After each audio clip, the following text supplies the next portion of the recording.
Esse é o seu ponto de partida de sexta-feira. Seja muito bem-vindo. Eu sou Yasmin Reston e esse aqui ao meu lado é Pedro Doria, tá certo? Acho que sim. Às vezes eu esqueço o nome. Não, hoje eu tô um pouco confusa, mas eu acho que sim. Mas assim, olha só, você deixa a gente confuso porque você traz um monte de polêmica, um monte de tema difícil. E aí, como é que você quer que a gente não fique confuso e a gente acaba confundindo você? Tá bom. Por consequência. Sim, senhora. Tá certo? Sim, senhora. Ai, Pedro, vamos falar então de coisa boa? Vamos. Flamengo. Pode ser? Não, né? Tá bom. Vamos falar dessa maré boa, clima bom pro governo Lula. Tudo certo, tudo caminhando, tudo azul. Se você diz. Mais ou menos isso, só que é o contrário, né? É. Bora pras perguntas? Simbora.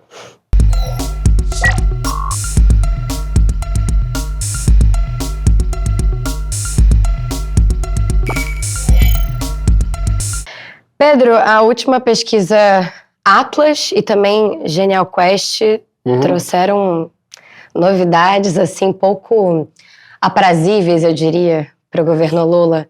É o pior resultado de popularidade do Lula nos últimos 15 meses.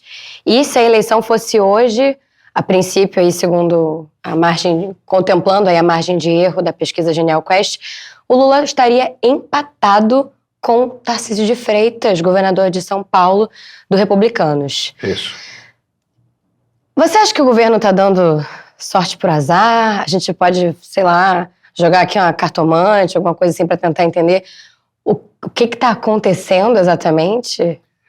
Vamos lá. Eu não acho que o Tarcísio vai ser candidato à presidência, tá?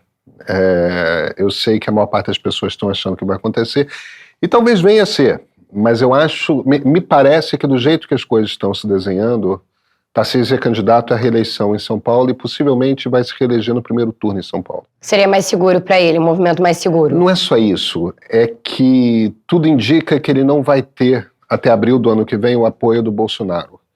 E ele tem deixado claro que ele quer esse apoio em conteste do Bolsonaro. Olha, se eu for candidato do Bolsonaro, eu saio. E ele precisa disso até abril do ano que vem, porque abril é o momento em que ele, sendo governador de São Paulo, ele tem que deixar o cargo para se lançar à aventura. Ele pode ser candidato a governo de São Paulo por reeleição dentro do cargo, mas se ele quiser ser candidato a qualquer outra coisa, ele sai. Então, é importante explicar isso, para entender essa dinâmica. Pois é. Como não parece que essa clareza vai existir, eu tô achando que Tarcísio não é candidato. Eu posso estar errado, tá? Tem bastante coisa para acontecer até lá, mas tá com cara, sabe, Yasmin, de que o PL vai lançar ou a Michelle ou o Eduardo Bolsonaro. E uma dessas pessoas pelo PL vai ser o candidato bolsonarista contra alguém, possivelmente o Ratinho Júnior pelo PSD. Eu tenho falado isso há algum tempo. Por enquanto, esse é o desenho que eu estou vendo. A ver. Agora, o governo Lula A impressão que eu tenho é a seguinte: eu acho que o Lula ou não entendeu ou não conseguiu operar um governo de frente ampla. Qual o ponto que eu estou fazendo aqui? Mas qualquer um com esse Congresso teria dificuldade, não? Não. Tem algumas coisas que vão além da questão da dificuldade com o Congresso. E a dificuldade com o Congresso existe. Por um lado, é um Congresso de direita. Sim. Não tem jeito, é mesmo. Mas volta para o seu raciocínio. Pois sobre o governo de frente ampla, a dificuldade de gerir isso. A questão é a seguinte: o Lula não foi eleito por um eleitorado de esquerda. O Lula foi eleito por uma soma de alguns eleitorados diferentes. Você tem um eleitorado que é um eleitorado que pertence a ele, principalmente no Nordeste, que é um eleitorado que está preocupado com as políticas sociais, entendeu? Quer Bolsa Família, quer a política social. Você tem um segundo eleitorado que, por razões diferentes, simplesmente não queria Bolsonaro. São mulheres conservadoras evangélicas, principalmente nas periferias urbanas, que não gostam de arma, que estavam preocupados com educação, com política de saúde pública. Essa turma, essas mulheres não queriam Bolsonaro. Seus maridos provavelmente queriam, mas essas mulheres não queriam. E você tem um público que seria um público mais tucano, por assim dizer, que não gosta do PT, preferia não votar no PT, mas do outro lado estava Jair Bolsonaro. Então, a partir do momento que o Bolsonaro é inelegível, essa situação já é difícil de qualquer jeito para o Lula. Porque essas pessoas só votaram no Lula por causa do Bolsonaro. A partir do momento que o Bolsonaro não é candidato, eu sei que para as pessoas de esquerda, o raciocínio parece muito claro. Ah, não, toda direita é bolsonarista e resolve assim. Para quem não é de esquerda, não é assim. Se você não está lá dizendo que você quer um golpe, que você defende a AI-5, que se você não está fazendo aquele discurso bolsonarista, e nenhum dos candidatos, dos pré-candidatos de direita faz esse discurso, com exceção talvez de Michele e Eduardo, cara, o jogo é outro. Então o Lula teria na presidência da República que olhar mais primeiro para esse novo brasileiro pobre, que é muito diferente do brasileiro pobre. Estou usando esse pobre bem entre aspas, tá? De quando ele foi presidente em 2002. Ele tem que reconhecer que essas pessoas estão mais conservadoras e ele tinha que ter adequado o discurso para essas pessoas, principalmente para essas pessoas da periferia urbana. Só que o discurso de esquerda é profundamente preconceituoso com gente religiosa mais pobre, né, com os evangélicos em particular. A militância de esquerda não ajuda, porque ela é toda, de novo, muito elitista, muito preconceituosa. Eu sei que gente de esquerda não se reconhece dessa forma, entendeu? Mas fazer o quê? E o Lula meio que fica tentando acenar para todo mundo, para a turma identitária, para a turma desenvolvimentista, para a turma... Então ele criou uma situação para ele que é um governo que gastou dinheiro demais, esse dinheiro ferra completamente com as contas do governo, ao ferrar com as contas do governo, tira a possibilidade de o governo promover políticas públicas voltadas para a sociedade. Isso traz impopularidade, tinha dinheiro que não acabava mais entrando. O Lula teve um governo fácil, tinha muito dinheiro entrando no Brasil, isso não é mais verdade. Então eu acho que as circunstâncias todas já eram muito difíceis para o Lula e ele não soube conduzir esse governo. Ele não consegue falar com o povo, ele perdeu a capacidade de falar com o povo. E quando eu digo povo, é com o brasileiro mais pobre. Ele não fala mais aos valores dessa população. E ele tenta, tá? Começa a ver coisa com um cheiro de falar da coisa da importância do empreendedorismo e tudo mais. O PT não ajuda. Então, veja, a esquerda é minoritária no Brasil. E, enfim, Lula terá dificuldades. Isso tudo posto, não custa lembrar que é um dos políticos mais extraordinários da história recente do Brasil. Então não quer dizer que ele está na presidência da República, ele pode se reeleger. Mas vai ser uma eleição difícil. Apertada, pelo menos. Ah, certamente. A última foi, tá? Bastante. Foi, bastante. Foi para acelerar o coração. Tava um clima de brasileirão, um clima de Copa do Mundo, desespero para todos os lados. Bolsonaro era para ele um candidato mais fácil de derrotar do que qualquer outro. Olha só. Bom, eu vou seguir aqui com as perguntas da nossa audiência. O Thiago Reivax achou o teu argumento superficial nesse vídeo. Ele falou o seguinte: o problema de Pedro Doria não está na superficialidade, mas na ilusão de profundidade. Como se tocar a superfície bastasse para compreender o fundo. Ao afirmar que para os socialistas a corrupção meio que não importa, ela reforça um clichê vazio que diz mais sobre suas limitações analíticas do que qualquer sobre... Perdão, deixa eu voltar. Ao afirmar que para os socialistas a corrupção meio que não importa, ele Você, no caso, reforça um clichê vazio que diz mais sobre suas limitações analíticas do que sobre qualquer corrente política. Em vez de explorar a complexidade das ideias, ele as simplifica até torná-las irreconhecíveis. Reduz uma tradição política diversa a um estereótipo simplista, revelando o alcance limitado da sua própria leitura. Ao ignorar que a esquerda comporta críticas internas, inclusive ao PT, Dória se afasta da realidade em nome de uma retórica fácil. Assim, no esforço de soar sofisticado, perde justamente o ponto de partida de toda análise relevante, distinguir entre representação honesta e caricatura. E o Anderson complementa, respondeu ao Thiago, falando assim: perfeito, sem contar que ele ignora completamente a corrupção num governo liberal como o de FHC. Tá bom. É isso. Yasmin, a esquerda toda finge que corrupção não é um problema no governo Lula. E, no entanto, a sociedade brasileira olha para o governo Lula e percebe ele como profundamente corrupto. Essa percepção está ali. Ou você enfrenta ela de frente ou você a ignora. O que a esquerda tem feito é ignorar. Ele acha que eu estou sendo simplista? Tá bom. Você acha que a esquerda, no caso, o governo, né? Estamos aí falando disso, né? A base governista, ou principalmente o governo Lula, demorou, por exemplo, para esse último escândalo agora das fraudes no INSS, para reagir a isso, se explicar? Não, eu acho que o governo sequer tentou se explicar. O máximo que o governo tenta fazer é empurrar para o colo do Bolsonaro. Entendeu? Quando o grande problema do escândalo, quando você olha para a curva de desvios, é toda dentro do governo Lula. O PT, em geral, o lulismo em geral, a esquerda de forma mais ampla, foge do tema corrupção como o gato foge de água. Eles se recusam a enfrentar isso.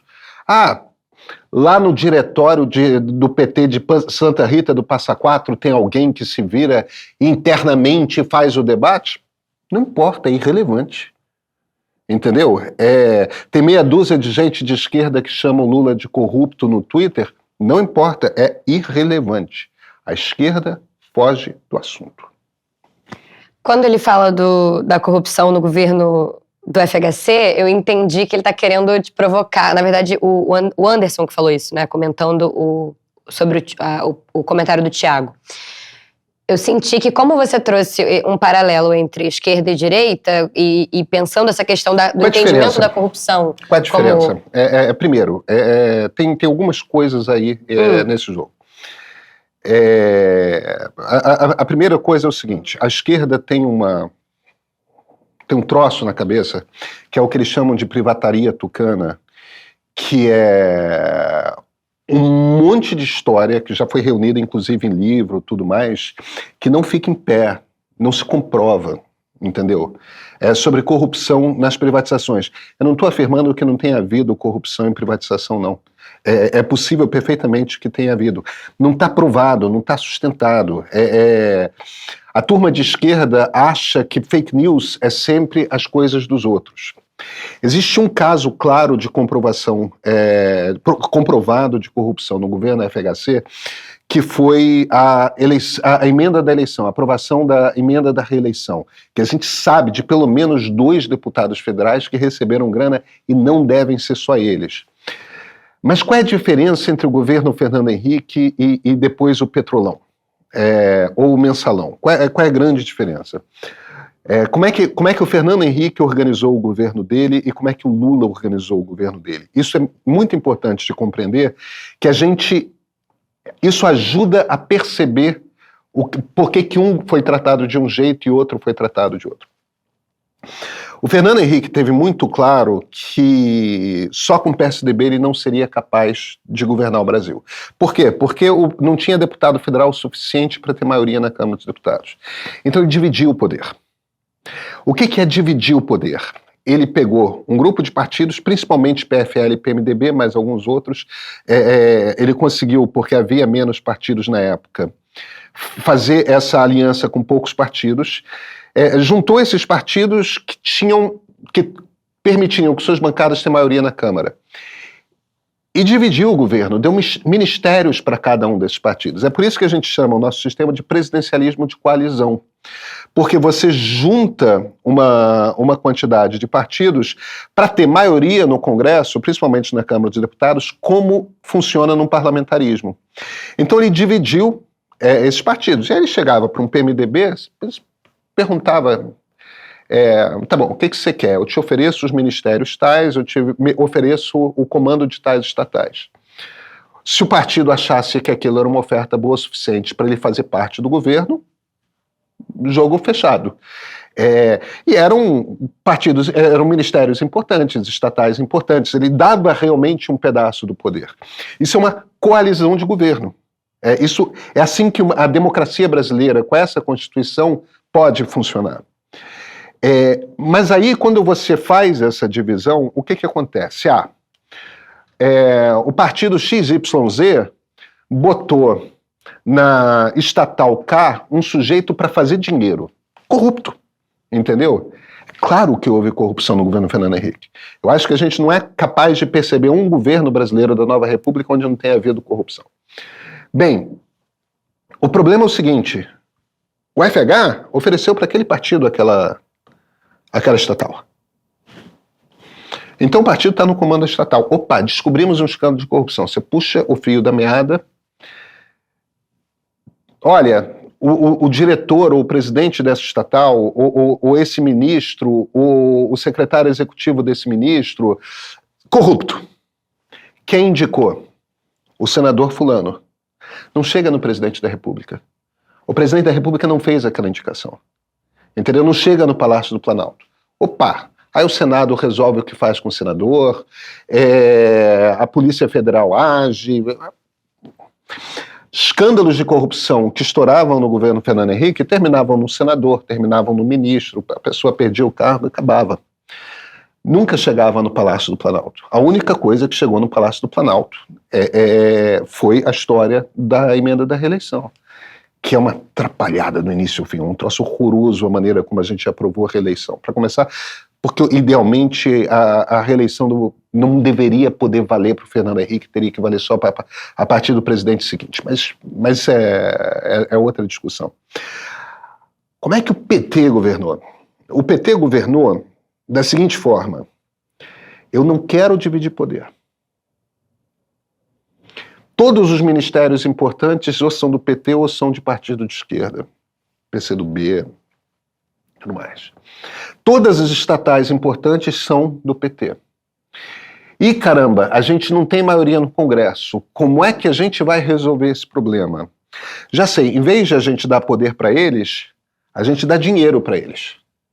Então o PT, ao invés de deixar os outros roubarem, decidiu assumir o controle da corrupção. Então foi o PT que roubou na Petrobras, foi o PT que roubou em todas. Para quê? Para fazer dinheiro inicialmente, para dar a grana direto para os senadores e deputados na forma de mensalão. Depois dividiram um pouquinho mais o poder, mas ainda assim a grana... Então quando você foi puxar o fio da meada, você chegou no Zé Disseu, você chegou na antessala, que era o principal ministro do governo Lula, o ministro da Casa Civil. Você chegou no Palácio do Planalto. Por quê? Porque não queria dividir poder e precisava da mesma coisa, precisava ter uma coalizão no governo. O PT essencialmente decidiu centralizar a corrupção. Entendeu? Faço eu a grana e aí vou atrás. E distribuo a grana. Mas eu mantenho o controle do poder.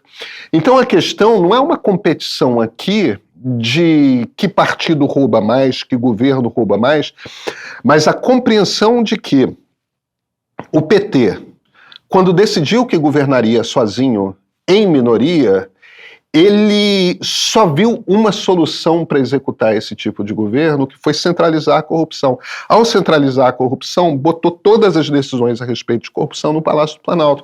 Enquanto o governo Fernando Henrique fez uma postura, cara, francamente, muito mais inteligente, que é lavar as mãos.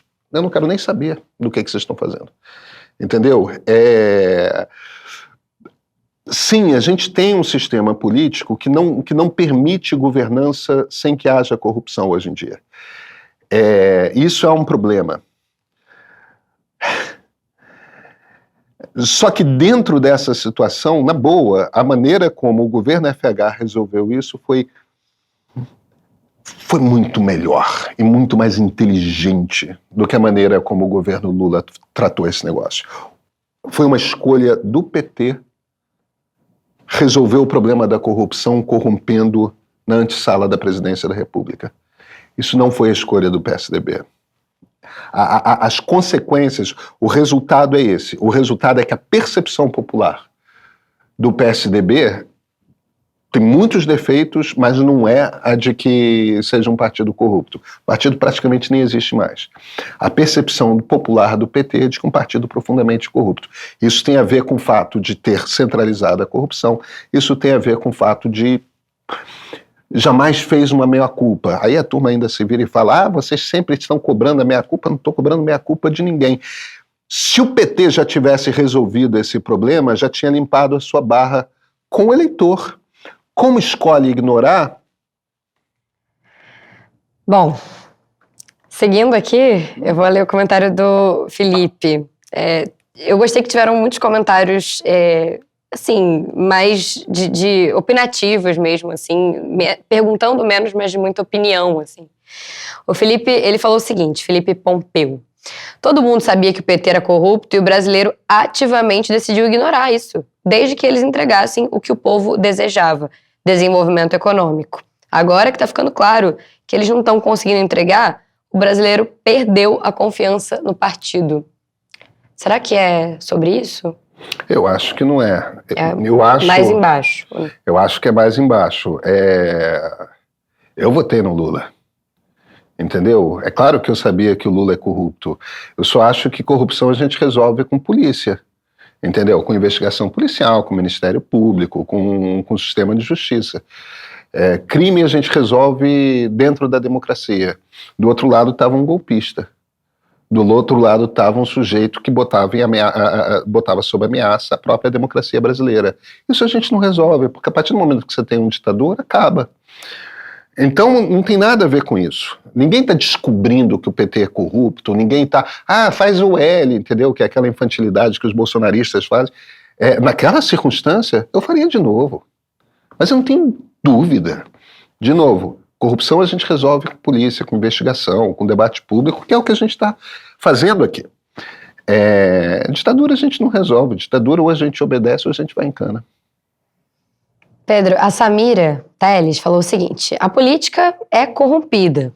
E ela trouxe um exemplo próximo dela. A prova disso é que eu tenho alguns amigos competentes e técnicos que se deram mal na política porque não eram políticos. Foram engolidos pelos políticos que não eram capacitados, estudados, preparados e técnicos, mas eram políticos de boa oratória, cheios de acordos, grandes nas redes sociais, ou seja, políticos. Nem todo político é grande nas redes sociais, né, Samira? Mas enfim, nós mesmos, hoje em dia parece que é condição quase que sine qua non, mas nem todo. Nós mesmos damos palco e elegemos esse tipo de gente, e por esse motivo a corrupção prevalece. Eu votei no Lula e ainda o prefiro dentre os nomes que circulam por aí. Mas não sou petista e nunca serei, na verdade, não pretendo me filiar a nenhum partido porque eu não sou política, não sobrevivo na selva. Eu não sei se o argumento dela foi muito tecnicista, assim. Acho que não é tanto sobre isso, mas... Eu acho que política é político, técnico é técnico. Alguns políticos podem ser técnicos, mas não necessariamente são. O que eu quero dizer com isso? A gente precisa, na administração pública, de técnicos. Entendeu? No IBAMA, você precisa de gente que conhece a legislação ambiental e que entende todos os meandros, não só da legislação, como da ciência ao redor de meio ambiente, etc., entendeu? E assim vai fazer os relatórios, a coisa tal. Quando a gente olha para um Estado democrático ele é composto de pessoas que têm o tipo de conhecimento técnico necessário à gestão pública, entendeu? Que são pessoas que, em geral, passam por concurso público, e é importante que esses concursos sejam bons, que tenham qualidade, justamente para conseguir filtrar dentre os candidatos aqueles que são mais tecnicamente capazes de exercer suas funções. A gente precisa de técnico no Banco Central, a gente precisa de técnico no IBAMA, a gente precisa de técnico na Anatel, a gente precisa de técnico dentro do Ministério da Agricultura. Não tem nenhum lugar que não precise de gente técnica. Agora, ao mesmo tempo, quando a gente está falando de uma democracia, tem um outro pedaço do Estado que é um pedaço, quando a gente está falando de legislação, quando a gente está falando mesmo da governança, em que aquilo que a gente espera não é que seja um técnico, mas que seja de fato uma pessoa que tenha a capacidade de representar os interesses da sociedade. Que tipo de política pública a gente vai fazer para a educação? Que tipo de política pública a gente vai fazer para o meio ambiente? Porque pode ir para X ou pode ir para Z. Qual é a direção que a gente vai tomar? Essa direção, ela precisa ser dada por um político. E a capacidade que um político precisa ter não é conhecer cada meandro da ciência, cada meandro de uma determinada planilha. O que ele precisa ser é um representante da sociedade. E o talento que um político vai ter, qual é? É o talento de se comunicar, é o talento de se manifestar, é o talento de ter a capacidade de convencer as pessoas de que o melhor caminho que a sociedade tem de tomar é aquele no qual ele acredita. Então, esses são os talentos que a gente espera de um político. E aí, quando esse político é eleito por um cargo executivo, ele está ali não para ser um técnico, ele tem técnicos que trabalham para ele. Ele está ali para dar o caminho da política pública, que é dado por quem? Pela sociedade quando vota nele. Aquela primeira conversa que a gente estava tendo, o Lula não compreendeu? Acho que o Lula não compreendeu para onde que a sociedade estava apontando. E um bom político precisa muito entender por que ele está sendo eleito. Tem essa leitura. Entendeu? Que é um dos talentos que a gente espera do político. Agora, esse político, estando eleito, ele tem os técnicos para darem apoio a ele, que são técnicos do Estado, que estão atendendo a ele naquele momento, naqueles 4 anos em que ele é o presidente da República. Se muda o presidente da República, esses mesmos técnicos darão apoio, que é o apoio técnico, na direção que o novo ou a nova presidente da República apontar.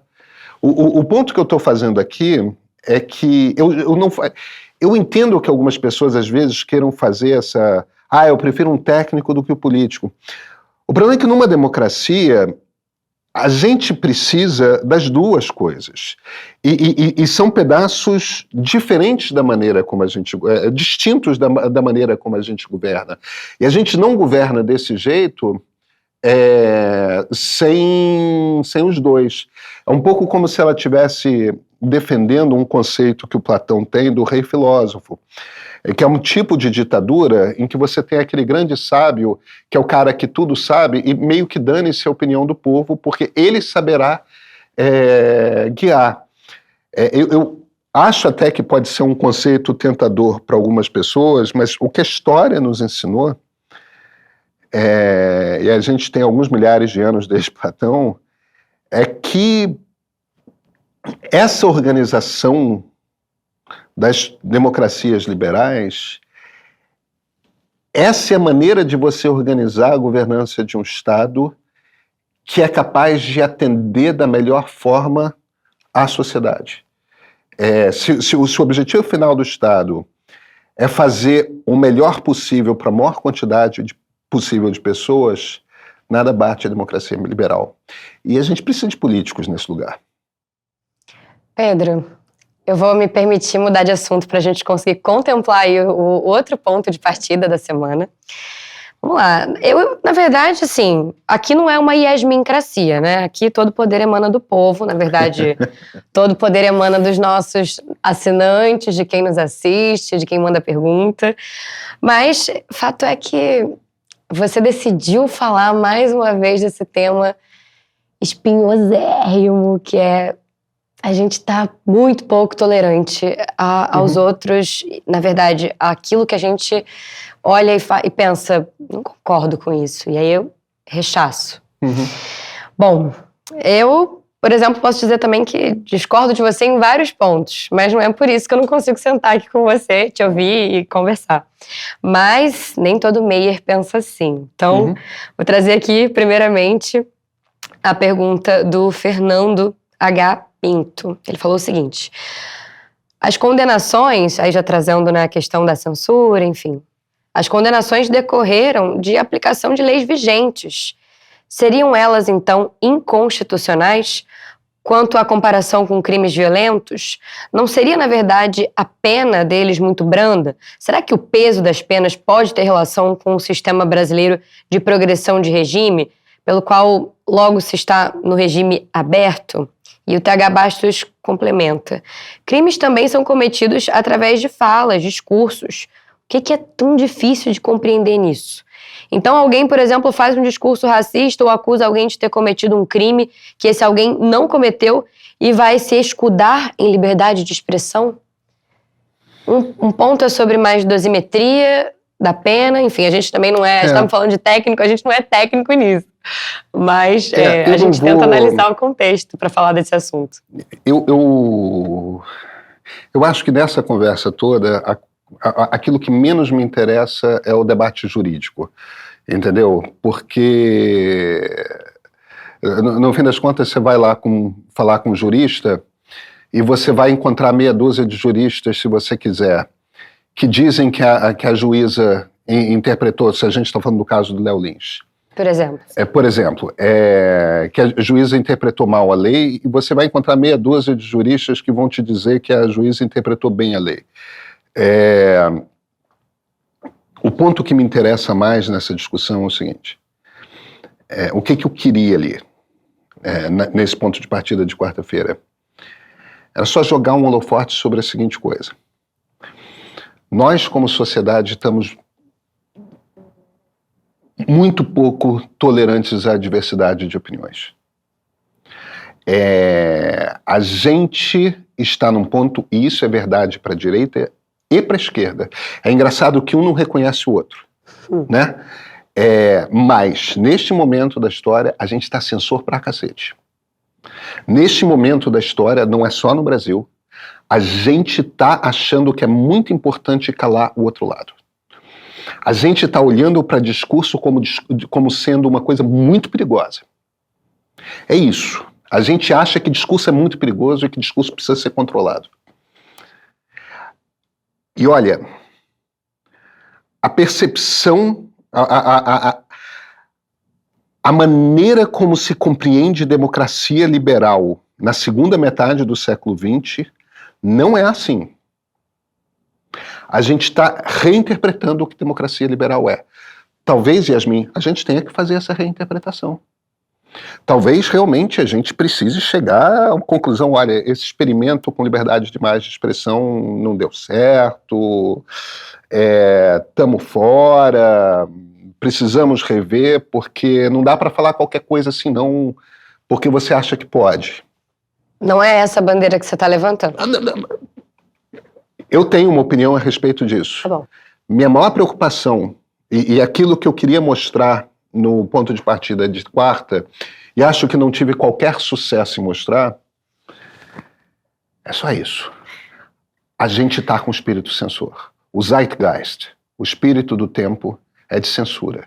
Isso é tão verdade para a direita quanto para a esquerda. Ambos os lados estão achando que o outro lado representa o mal e precisa de alguma forma ser calado. Pedro, eu vou trazer aqui a dúvida do Rafael. Ele falou o seguinte: @RafaelFM55. Parece nome de rádio, né? Gostei. Dúvida honesta, Pedro. Até onde a gente está disposto a levar esse pensamento? Vamos ver no caso do Léo Lins. Ele infringiu o Código Penal? Se sim, você acha que ele não deveria ter nenhuma punição? Ou seja, a lei deveria ser desrespeitada ou revogada? Ou só que a punição foi excessiva?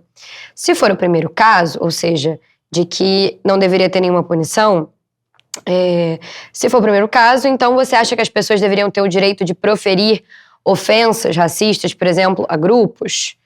Mas e a indivíduos? Pelo que eu entendi, o seu limite é o causar dano. Tipo, gritar para matar o vendedor de trigo na frente da casa dele com uma multidão de famintos em volta. Se esse for o caso, você está sendo contra a legislação atual. E tudo bem. Gritar ofensas racistas em um teatro para fazer os outros rirem não causa dano. Falar a mesma ofensa para um indivíduo na rua causa dano. Eu mudei o contexto, mas o que foi dito é a mesma coisa. Fazer piada genericamente sobre negros na frente de uma pessoa negra, por exemplo, que se sente ofendida, causa dano? Quem vai definir o que é dano? Por que você pode dizer que sim, que causa dano à honra, à dignidade, mas um libertário radical... Importante a gente dizer que liberal e libertário são coisas diferentes, espera aí. Mas enfim... Porque você pode dizer que sim, que causa dano à honra, à dignidade, mas um libertário radical não deveria limitar o que uma pessoa pode dizer.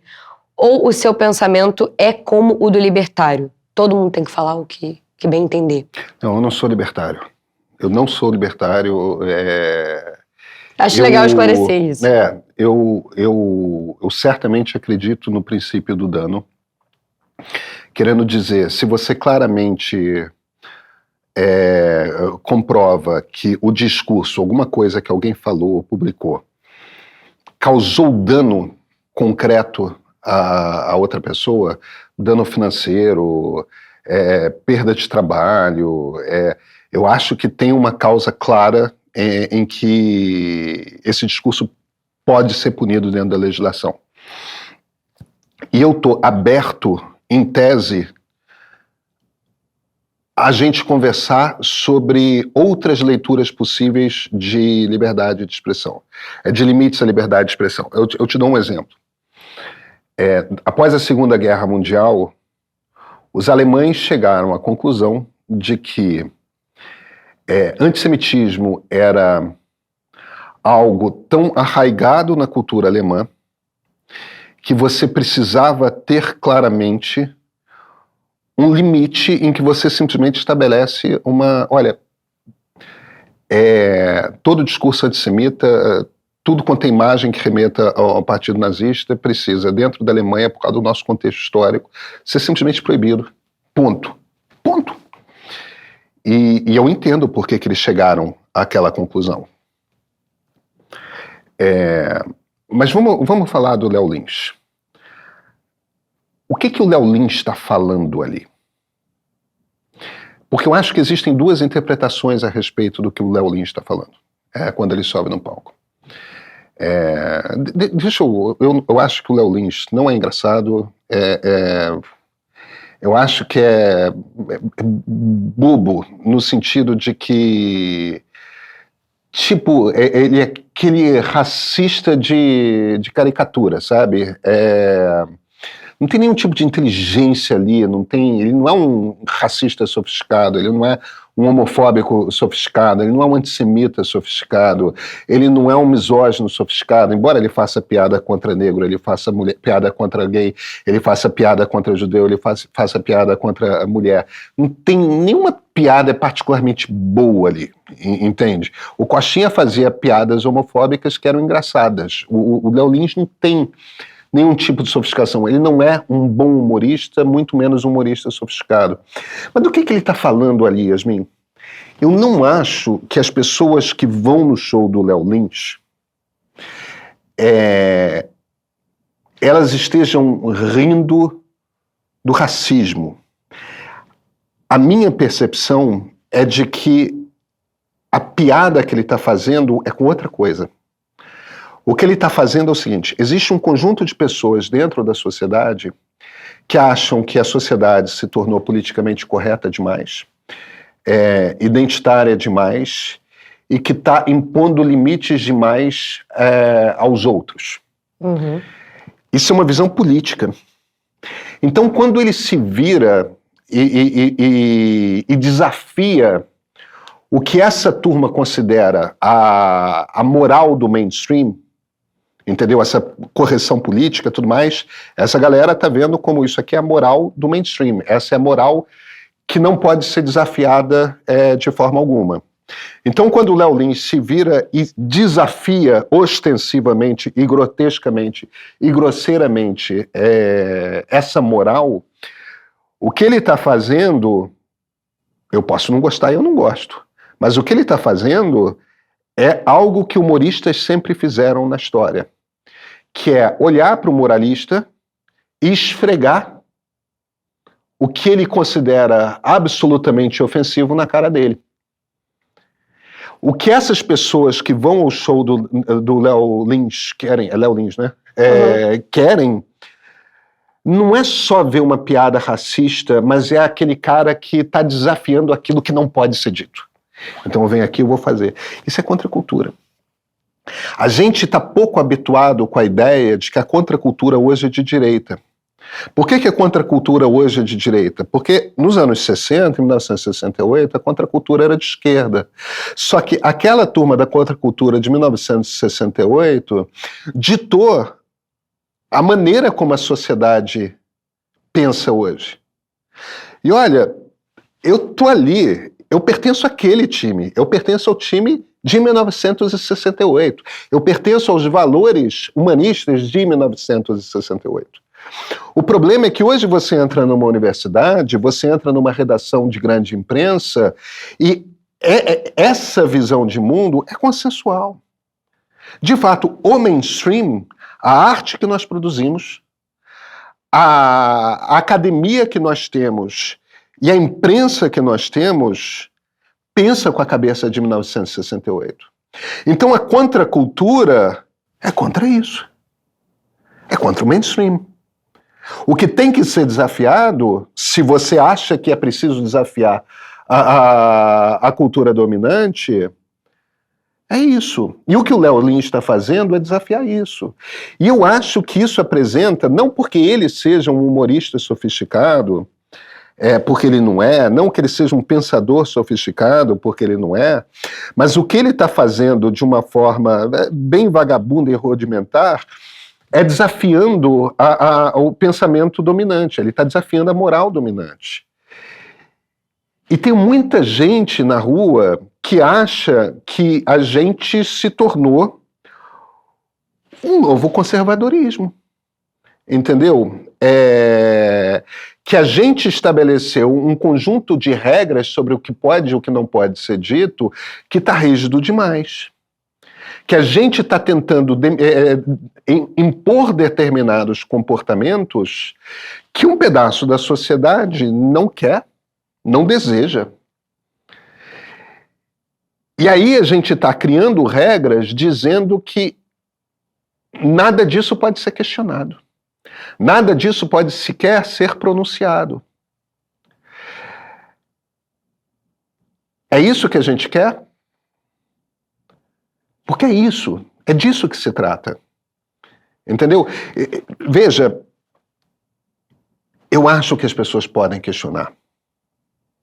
Mesmo que a minha moral seja dominante, e ela é, eu acho que ela pode ser questionada. Eu acho que a gente precisa que ela seja questionada. Entre outras coisas, porque eu acho que os bons argumentos para defendê-la só podem nascer se a gente permitir que a crítica aconteça com fartura, porque daqui a pouco vai aparecer gente inteligente com críticas que vão ser mais difíceis de atacar. Então, eu me preocupo com esse limiar que a gente tá criando. Eu só quero deixar uma coisa muito clara, sabe? Diga. Me parece que boa parte das pessoas que estão nos assistindo sabem, por exemplo, muito bem quais são as minhas posições a respeito de Israel. Sabem que eu sou sionista, sabem que eu sou um defensor da existência do Estado de Israel, da existência do Estado da Palestina também, mas um ardoroso defensor da existência do Estado de Israel, do direito do povo judeu de ter seu país na Terra Santa. A direita, nesse momento, em vários lugares do mundo, principalmente nos Estados Unidos, está partindo com toda a força a estudantes radicais, em alguns casos, que desejam o fim do Estado de Israel. Eu também acho que esses estudantes têm o direito de falar o que eles estão falando. Eu acho que eles têm o direito de se manifestar. O ponto que eu estou fazendo, eu não quero fazer parecer, porque eu estou falando, usando o exemplo do Léo Lins, de que eu não vejo esse mesmo ardor censor na direita, porque eu vejo, tá? Tá todo mundo muito censor. E eu sigo achando que o nosso modelo de democracia funciona melhor do que esse mundo para o qual a gente está indo, que é um mundo no qual o discurso está sendo muito mais controlado. Eu acho que a gente está demais, cara. Eu acho que a gente está censor demais, querendo controlar demais o discurso. Mas e quando a temática da ironia, da piada, da ofensa, que seja, é sobre o regime democrático? Vou trazer aqui a pergunta do Vinícius. Não é exatamente isso, mas eu tô aproveitando para fazer a provocação junto. O Vinícius falou o seguinte: Pedro, então o monarca não estava falando coisas para levar a um golpe de Estado? Você tem coragem de defender isso? O cara que repetidas vezes atacou as urnas eletrônicas, atacou as instituições brasileiras. Você quer ficar pagando de limpinho e defende umas coisas que, se você parasse para refletir, em vez de querer sustentar essa pose de liberal mais limpinho do planeta, mudaria de ideia sozinho. Eu acho que isso é uma bobagem. Isso é uma bobagem completa. Vem cá, tudo bem. Monarca está proibido de falar pro Brasil. Você não consegue assistir o Monarca. Tá bom. Quem quer informação sobre a urna eletrônica uma fraude deixou de ter acesso a essa informação? Você acha que essa informação parou de circular nas redes sociais? Algum desses debates parou de acontecer? De fato não. Nada.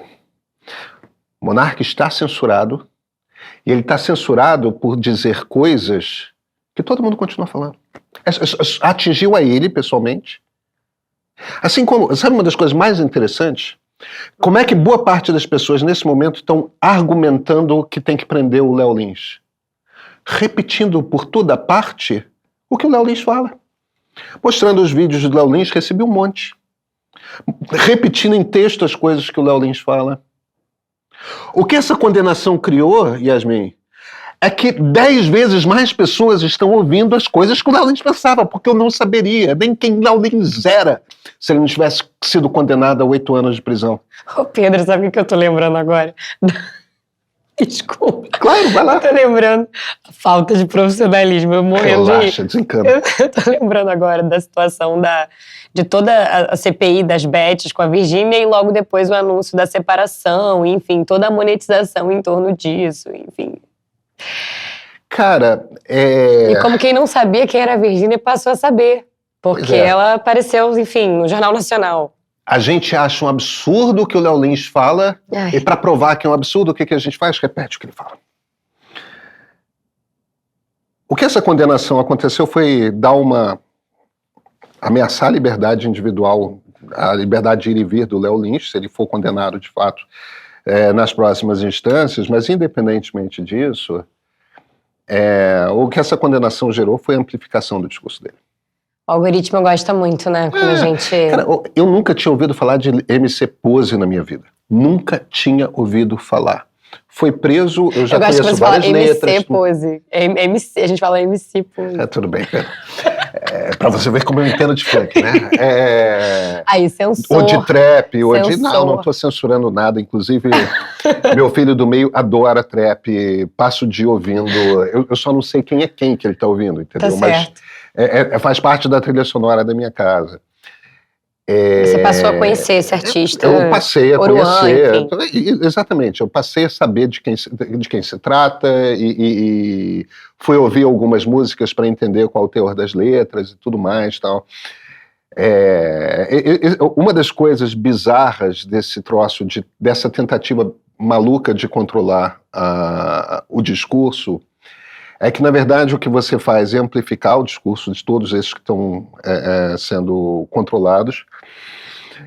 Não só amplificar o discurso, como, ao mesmo tempo, cercear a liberdade das pessoas, entendeu? Aí o Pose não pode falar, os estudantes pró-Palestina não podem falar, o monarca não pode falar, o Léo Lins não pode falar. Quer dizer, você pune a pessoa e aumenta o discurso. Cara, para! A gente não está coibindo o discurso, a gente não está restringindo, a gente está botando um holofote, a gente está dando um megafone. Entendeu? O que a gente está fazendo é punindo gente, punindo pessoas, encarcerando pessoas, entendeu? Ou proibindo a fala, proibindo as pessoas de se sustentarem e, ao mesmo tempo, ampliando a informação que essas pessoas... O que a gente está fazendo é punindo gente. É só isso. A gente não está coibindo o discurso. A gente está amplificando o discurso. É isso que estamos fazendo. A direita e a esquerda. Agora, não vem depois me falar que não é punitivista, tá? Ah, garantista? Não. A única maneira que você entende que uma pessoa pode ser controlada é punindo ela. Você não é um garantista. O brasileiro não é um garantista. O mundo não é garantista. O mundo acredita em punição. É nisso que a gente acredita. E quando a gente fala de censura com relação à democracia, ao regime democrático, o que eu quero dizer não é censura de um governo para com as pessoas, com o regime. Mas quando a gente está falando de um grupo de pessoas nas redes, ou humorista, enfim, questionando princípios democráticos, questionando o Supremo Tribunal Federal. O que você pensa disso nesse lugar? Assim, acho que, na verdade, o que você está dizendo é que o ruim de quando essas pessoas que vocalizam isso são punidas é que, na verdade, elas estão só sendo vítimas de uma, enfim, de uma esfera maior, assim, de punitivismo do judiciário. Mas e quando você está propagando ali ideias que são, assim, declaradamente antidemocráticas, como que você vê isso? Cara, uma democracia precisa lidar com quem não gosta da democracia. Você tem uns 10 a 12% da população brasileira que preferia uma ditadura. Você vai prender todo mundo? Entendeu? Democracia sempre tem pessoas que não... Eu acho muito engraçado quando as pessoas citam o Popper. Não podemos tolerar os intolerantes. O Popper não diz isso. Entendeu? O Karl Popper não diz isso em nenhum momento. As pessoas vão lá para um livro que é um troço desse tamanho, leem uma nota de pé de página e não leem o que o Popper está falando. O que o Popper está falando é o seguinte: uma democracia precisa tolerar, inclusive, os intolerantes. É isso que ele está falando. E é isso que a gente, enquanto sociedade, não está fazendo. A gente certamente não está fazendo isso. Nós somos uma sociedade de intolerantes. Aí, nesse livro, o Popper, que é a sociedade aberta e seus inimigos, os inimigos são os intolerantes. Aí, nesse livro, o Popper abre, num determinado momento, uma nota de pé de página, que é uma nota de pé de página, num livro dessa grossura, em geral publicado em 2 volumes, inclusive.